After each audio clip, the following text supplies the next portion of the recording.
Hey guys, it's KayBeast, and today is day 19 of Inktober. So for today's prompt, I had written down Raven, and as I was working, I was reminded of the poem The Raven by Edgar Allan Poe. He's one of my favorite authors, and The Raven is my favorite poem, so I thought while you guys watched me work on it, I would recite it for you.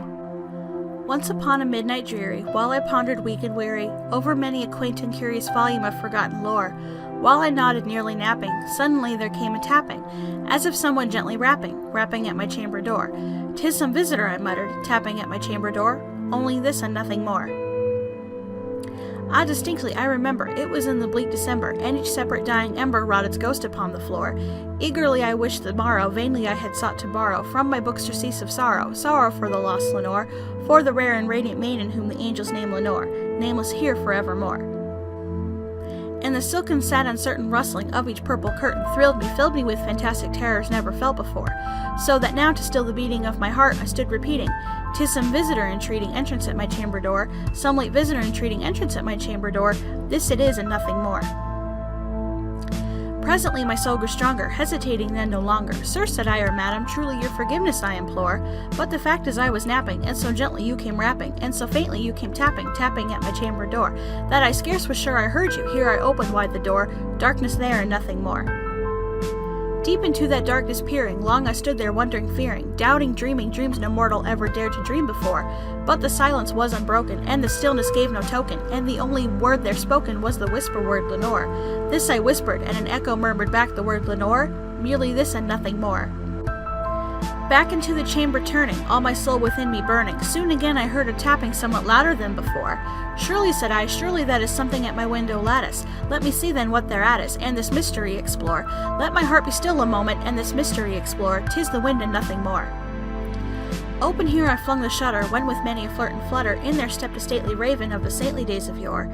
Not the least obeisance made he, not a minute stopped or stayed he, but with mane of lord or lady perched above my chamber door, perched upon a bust of Pallas just above my chamber door, perched and sat and nothing more.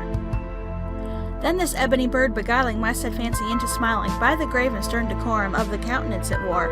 "Though thy crest be shorn and shaven, thou," I said, "art sure no craven, ghastly grim and ancient raven, wandering from the nightly shore. Tell me what thy lordly name is on the night's Plutonian shore." Quoth the raven, "Nevermore."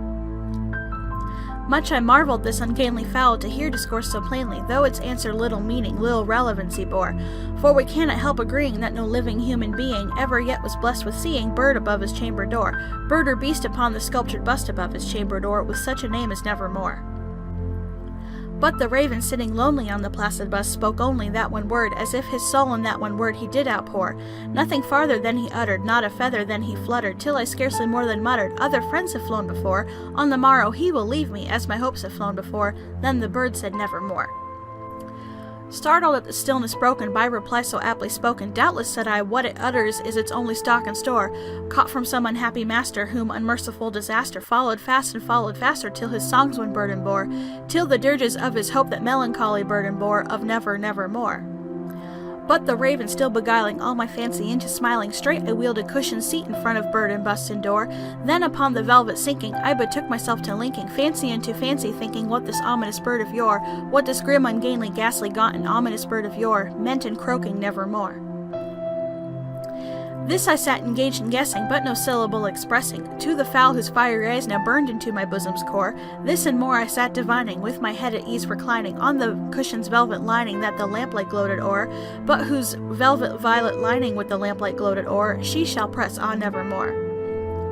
Then methought the air grew denser, perfumed from an unseen censer, swung by seraphim whose footfalls tinkled on the tufted floor.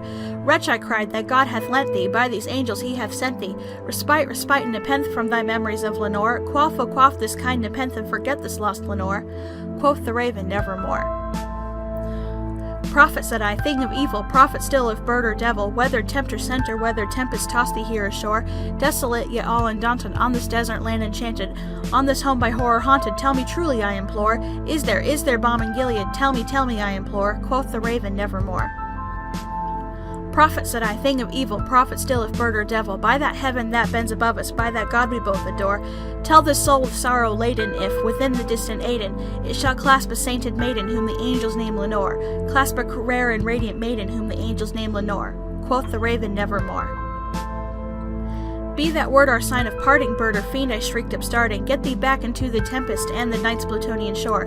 Leave no black plume as a token of that lie thy soul has spoken. Leave my loneliness unbroken, quit the bust above my door. Take thy beak out from my heart and take thy form from off my door. Quoth the raven nevermore. And the raven, never flitting, still is sitting on the pallid bust of Pallas just above my chamber door, and his eyes have all the seeming of a demon's that is dreaming, and the lamplight over him streaming throws his shadow on the floor, and my soul from out that shadow that lies floating on the floor shall be lifted nevermore.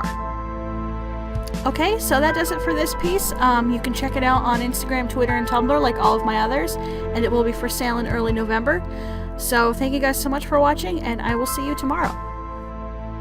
Goth thing as well, and she uses a lot of sex appeal in her character, and overall she's just really funny, and the movie's hilarious, by the way, so you should totally watch it. But yeah, she's kind of like a cultural icon, so I really wanted to draw her, and I had a lot of fun working on it. But I kept it pretty simple, black background, solid black for the hair and the dress, and a little bit of light shading everywhere else.